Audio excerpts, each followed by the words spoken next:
L'histoire de l'hôpital, c'est une histoire mal connue. Mais c'est une histoire qui se confond avec celle de la ville. En fait, c'est une histoire partagée qui s'étend sur 8 siècles.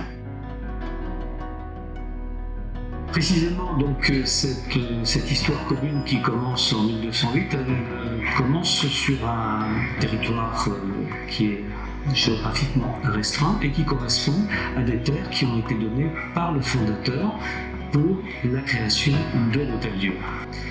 Donc nous avons dans ce carré historique plusieurs sites, plusieurs bâtiments qui sont donc la traduction au niveau architectural de ces différentes étapes de l'histoire hospitalière de Gonesse. Les 4 sites qui représentent les 4 grandes étapes de l'histoire hospitalière à Gonesse, ces 4 sites sont tout d'abord l'hôpital de 1208, donc la fondation de Pierre de Teillet, qui était le bailli de Philippe Auguste en Normandie, qui a donc donné de l'argent mais aussi des terres pour l'édification des murailles de l'Hôtel-Dieu.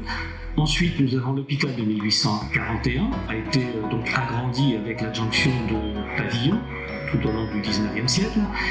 Cet hôpital, qu'on appelle l'Hospice de Gonesse, a été remplacé en 1969 par le centre médico-chirurgical, bâtiment moderne qui intégrait les nouvelles techniques architecturales, mais également prenait en compte les différentes avancées au niveau médical et chirurgical.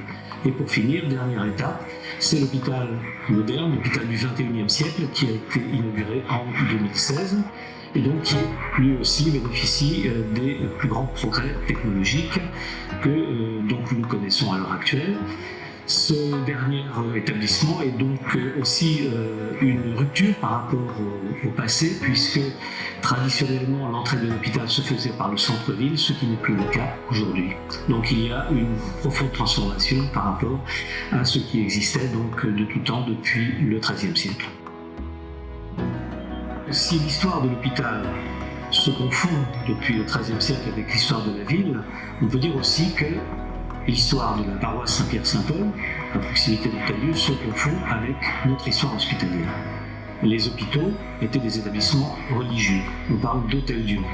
Et bien évidemment, autre grande institution, c'est l'Église paroissiale, qui, à différentes époques, a pu se trouver en conflit d'intérêts avec l'Hôtel-Dieu, avec l'hôpital, qui très rapidement s'est constitué un patrimoine important qui pouvait faire ombrage donc à la vie de la paroisse.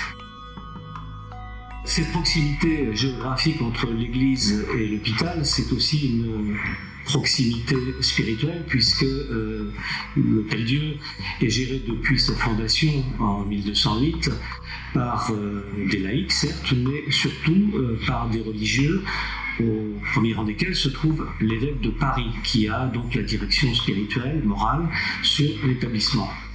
Donc il y a au niveau donc de la gestion de l'hôpital une intervention de l'Église, simplement parce que l'Hôtel-Dieu, c'est aussi le lieu où va s'accomplir l'un des préceptes qui est imposé à l'Église, à savoir la charité.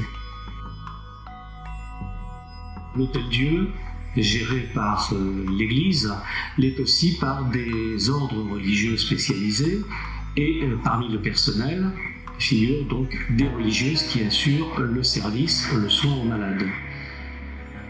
Aussi longtemps que l'établissement restera un établissement sous la tutelle de l'Église, on aura effectivement cette présence des religieux, mais aussi des laïcs. Les bourgeois de Gonesse interviennent dans la gestion de l'hôpital. Mais au moment de la Révolution, l'hôpital tend à être laïque. Donc le personnel administratif religieux s'en va, les religieuses restent au service. Et on aura aussi des transformations profondes. On ne parlera plus d'Hôtel-Dieu à partir de la Révolution, mais d'hospice d'humanité.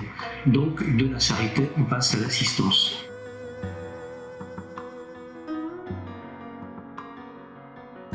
L'hôpital nous est connu grâce à un important fonds d'archives qui représente plus de 27 000 documents, des parchemins, des registres, des imprimés, donc qui traduisent la gestion de l'établissement au fil des siècles, documents qui nous permettent aussi de connaître quel était le patrimoine de l'Hôtel-Dieu, comment il fonctionnait, avec quels moyens, quelles étaient ses propriétés, ses possessions.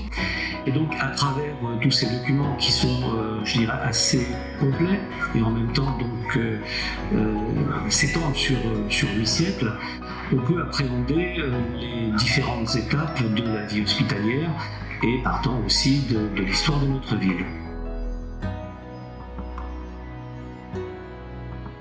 Cette histoire, elle apparaît aussi à travers les bâtiments qui traduisent ces grandes étapes, ces grandes mutations hospitalières. En 1208, c'est par Pierre de Taillet la fondation d'un établissement religieux. Donc nous aurons des bâtiments qui vont s'organiser autour d'une chapelle, un cloître, donc quelque chose d'assez fermé, quelque chose d'assez petit. C'est une structure qui va se maintenir jusqu'au XIXe siècle. On aura une autre conception de l'hospitalisation qui nécessitera une grande ouverture au niveau d'espace. Donc fini ce lieu fermé, on aura au contraire des bâtiments qui seront aérés, des bâtiments qui seront plus lumineux, avec des baies vitrées importantes, et donc on sera complètement en rupture par rapport donc à la situation qui avait duré pendant des siècles.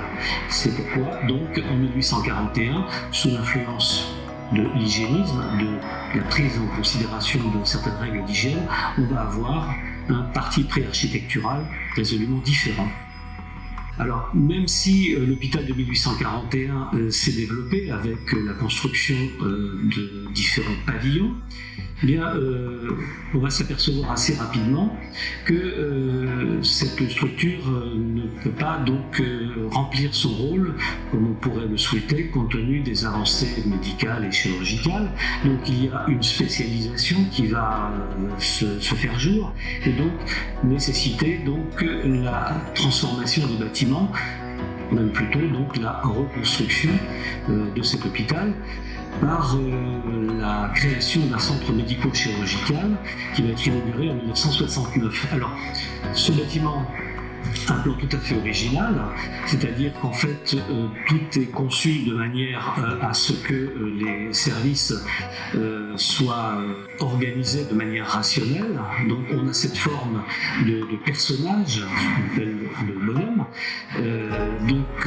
qui servira d'ailleurs aussi d'emblème, de logo pour l'établissement. Et là donc l'architecture a été pensée de façon à ce que les services médicaux, chirurgicaux, l'accueil des malades, le travail des soignants soit rationalisé et soit donc partant beaucoup plus efficace. Dernière étape, c'est le centre hospitalier du XXIe siècle, donc l'hôpital inauguré en 2016. Là encore, on a fait le constat que le centre médico-chirurgical n'était plus tout à fait adapté aux différents enjeux de l'hospitalisation et donc la décision a été prise de transformer la structure, de créer de nouveaux bâtiments. Et ces nouveaux bâtiments, là encore, vont bénéficier de tous les atouts technologiques, des technologies de pointe qui vont caractériser l'hôpital de demain. L'Hôtel-Dieu, c'est un petit établissement qui a pour vocation d'accueillir des malades venant de Gonesse et parfois donc d'autres paroisses alentours, là où l'Hôtel-Dieu avait des biens. Donc quelques dizaines de malades tout au plus. Bien évidemment, au fil du temps, les besoins se sont transformés et donc par conséquent d'un petit lieu, on va passer à quelque chose de plus important, de plus adapté, donc qui va rayonner de manière plus large. Aujourd'hui, on peut dire que les malades reçus à l'hôpital sont des malades qui peuvent venir aussi bien d'une partie du département du Val d'Oise que de départements limitrophes comme la Seine-Saint-Denis. Ceci a donc une influence sur les bâtiments, sur les équipements, puisqu'il faut bien sûr répondre à ces besoins aussi bien qualitatifs que quantitatifs. À l'hôpital, On ne peut pas parler de soins médicaux puisqu'on ignore beaucoup de choses. On a très peu de moyens pour soigner les différentes affections. Donc on accueille les malades, on accueille les gens démunis et on les nourrit surtout, on les héberge. C'est aussi la vocation de l'hôpital à l'époque. Le mot hôpital vient du latin hospes, c'est l'hospitalité. Et donc les pèlerins de passage, les malades peuvent trouver réconfort et nourriture surtout, parce que justement on ne connaît que très très peu de choses sur les maladies, sur la façon de les soigner. On pourrait ne pas être surpris du fait qu'il n'y avait pas de médecins ou de chirurgiens attitrés à l'hôpital pendant des siècles.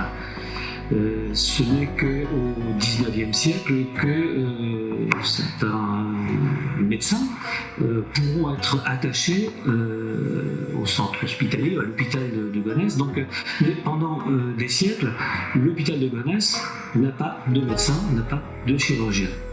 Donc une assistance spirituelle, et les religieux sont là pour remplir ce rôle.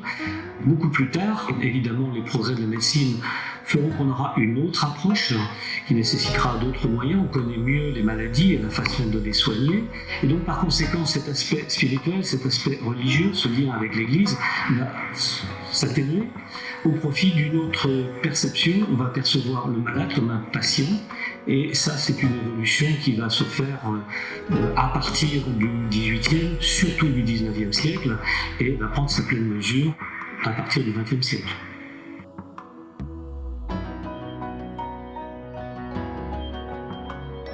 Derrière la fonction, derrière l'histoire, il y a des personnes, il y a aussi ceux qui sont accueillis que ceux qui accueillent. Donc à l'origine, nous l'avons dit, c'est un personnel religieux. De plus en plus, ce personnel donc, va se laïciser, va se spécialiser, ce sont des professionnels de santé. Mais autre personne intervenante dans la vie hospitalière, c'est le malade, c'est le patient. Alors pendant des siècles, les patients reçus, ce sont les Gonessiens, tout ce lien étroit entre la population et l'établissement qui peut les accueillir. Ce sont des Gonessiens, ce sont aussi des gens qui peuvent venir d'autres lieux. Ce sont aussi des gens qui viennent travailler sur Gonesse, puisque le passé agricole, notre ville, va amener à accueillir des saisonniers, des gens qui viennent d'autres régions, notamment la Picardie, la Champagne, et ce sont des personnes qui, lorsqu'elles travaillent sur des terres de tel lieu, vont avoir le droit de s'y faire soigner. Et donc, il y a à la fois entre la population et le personnel qui œuvre depuis des siècles un lien qui est un lien très très fort, un lien donc qui a 8 siècles d'existence et qui va bien évidemment continuer dans l'histoire qui est en train de s'écrire.